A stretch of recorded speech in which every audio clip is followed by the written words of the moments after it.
श्रीमद् भगवत गीता अध्याय 4। इस अध्याय को दिव्य ज्ञान के नाम से भी जानते हैं।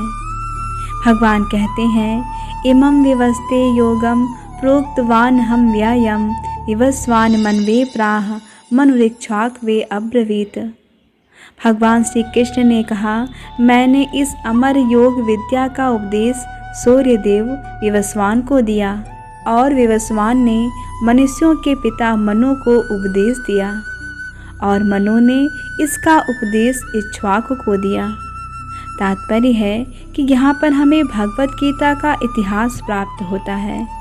यह अत्यंत प्राचीन बताया गया है, जब इसे सूर्यलोक इत्यादि संपूर्ण लोकों के राजा को प्रदान किया गया था।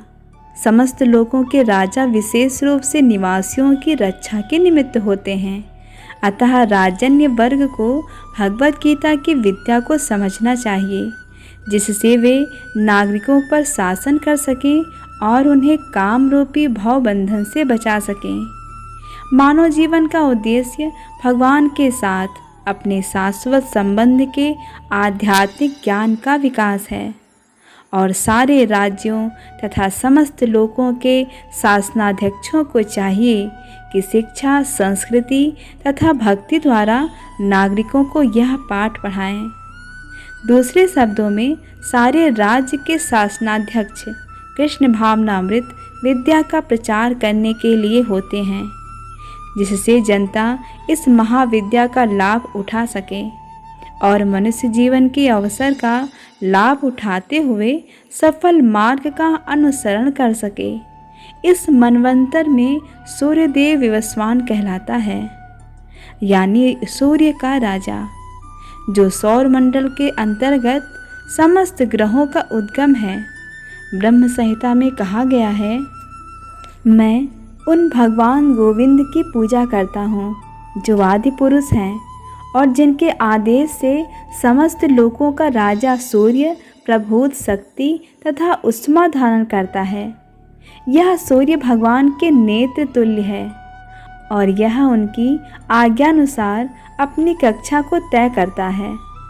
सूर्य सभी लोकों का राजा है तथा सूर्यदेव अर्थात विवस्वान सूर्य ग्रह पर शासन करता है, जो उष्मा तथा प्रकाश प्रदान करके अन्य समस्त लोगों को अपने नियंत्रण में रखता है। सूर्य कृष्ण के आदेश पर घूमता है और भगवान कृष्ण ने विवस्वान को भगवत गीता की विद्या समझाने के लिए अपना पहला शिष्य चुना। अतः गीता किसी मामूली सांसारिक विद्यार्थी के लिए कोई काल्पनिक भाष्य नहीं, अपितु ज्ञान का मानक ग्रंथ है जो अनंत काल से चला आ रहा है। महाभारत में हमें गीता का इतिहास इस रूप में प्राप्त होता है। त्रेता युग के आदि में विवस्वान ने परमेश्वर संबंधी इस विज्ञान का उपदेश मनु को दिया और मनुष्यों के जनक मनु ने इसे अपने पुत्र इक्ष्वाकु को दिया। इक्ष्वाकु इस पृथ्वी के शासक थे और उस रघुकुल के पूर्वज थे जिसमें भगवान श्री राम ने अवतार लिया था। इससे प्रमाणित होता है कि मानव समाज में महाराज इक्ष्वाकु के काल से ही भगवत गीता विद्यमान थी। इस समय कलयुग के केवल 5000 वर्ष व्यतीत हुए हैं, जबकि इसकी पूर्ण आयु 4,32,000 वर्ष है। इसके पूर्व द्वापर युग 8 लाख वर्ष का था और इसके पूर्व भी त्रेता युग 12 लाख वर्ष था।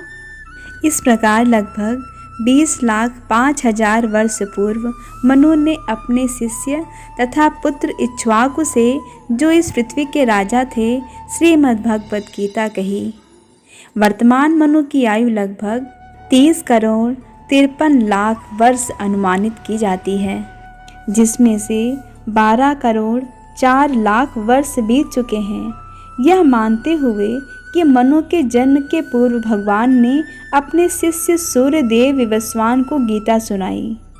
मोटा अनुमान यह है कि गीता कम से कम 12 करोड़ 4 लाख वर्ष पहले कही गई और मानव समाज में यह 20 लाख वर्षों से विद्यमान रही। इसी भगवान ने लगभग 5000 वर्ष पूर्व अर्जुन से पुनः कहा, गीता के अनुसार ही तथा इसके वक्ता भगवान कृष्ण के कथन के अनुसार यह गीता के इतिहास का मोटा अनुमान है। सूर्यदेव विवस्वान को इसीलिए गीता सुनाई गई क्योंकि वह क्षत्रिय था और उन समस्त क्षत्रियों का जनक है जो सूर्यवंशी हैं। चूँकि भगवत गीता वेदों के ही समान है क्योंकि इसे भगवान ने कहा था, अतः यह ज्ञान अपौरुषेय है। चूँकि वैदिक आदेशों को यथारूप में बिना किसी मानवीय विवेचना के स्वीकार किया जाता है, फलतः गीता को भी किसी सांसारिक विवेचना के बिना स्वीकार किया जाना चाहिए। संसारी तार्किक जन अपनी अपनी विधि से गीता के विषय में चिंतन कर सकते हैं, किंतु यह यथारूप भगवद गीता नहीं है। अतः भगवद गीता को गुरु परंपरा से यथारूप में ग्रहण करना चाहिए। अतः यह वर्णन हुआ है कि भगवान ने इसे सूर्यदेव से कहा, सूर्यदेव ने अपने पुत्र मनु से और मनु ने अपने पुत्र इक्ष्वाकु से कहा। भगवान कहते हैं, एवं परंपरा प्राप्तिमिमं राजर्षयो विदुः सा काले नेह महता योगो नष्टा परंतपः। इस प्रकार यह परम विज्ञान गुरु परंपरा द्वारा प्राप्त किया गया और राजर्षियों ने इसी विधि से इसे समझा, किंतु कालक्रम में यह परंपरा छिन्न हो गई, अतः यह विज्ञान यथारूप में लुप्त हो गया लगता है। तात्पर्य है, यहाँ स्पष्ट कहा गया है कि गीता विशेष रूप से राजर्षियों के लिए थी, क्योंकि वे इसका उपयोग प्रजा के ऊपर शासन करने में करते थे। निश्चय ही भगवद गीता कभी भी आसुरी पुरुषों के लिए नहीं थी, जिनसे किसी को भी इसका लाभ न मिलता और जो अपनी अपनी सनक के अनुसार विभिन्न प्रकार की विवेचना करते। अतः जैसे ही असाधु भाष्यकारों के निहित स्वार्थों से गीता का मूल्य उद्देश्य उच्छिन्न हुआ, वैसे ही पुनः गुरु परंपरा स्थापित करने की आवश्यकता प्रतीत हुई। 5000 वर्ष पूर्व भगवान ने स्वयं देखा कि गुरु परंपरा टूट चुकी है, अतः उन्होंने घोषित किया कि गीता का उद्देश्य नष्ट हो चुका है। इसी प्रकार इस समय गीता के इतने संस्करण उपलब्ध हैं, विशेषतः अंग्रेजी में, उनमें से प्रायः सभी प्रामाणिक गुरु परंपरा के अनुसार नहीं हैं। विभिन्न संसारी विद्वानों ने गीता की असंख्य टीकाएँ की हैं, किंतु वे प्रायः सभी श्री कृष्ण को स्वीकार नहीं करते। यद्यपि वे कृष्ण के नाम पर अच्छा व्यापार चलाते हैं, यह आसुरी प्रवृत्ति है, क्योंकि असुरगण ईश्वर में विश्वास नहीं करते, वे केवल परमेश्वर के गुणों का लाभ उठाते हैं। अतएव अंग्रेजी में गीता के एक संस्करण की नितांत आवश्यकता थी, जो परंपरा से प्राप्त हो। प्रस्तुत प्रयास इसी आवश्यकता की पूर्ति के उद्देश्य से किया गया है। भगवद गीता यथारूप मानवता के लिए महान वरदान है, किंतु यदि इसे मानसिक चिंतन समझा जाए तो समय का अपव्यय होगा। भगवान कहते हैं, सा एवायं मया ते अद्य योगः प्रोक्तः पुरातनः भक्तो वसी में सखा चेति रहस्यम होतुदुत्तमम्।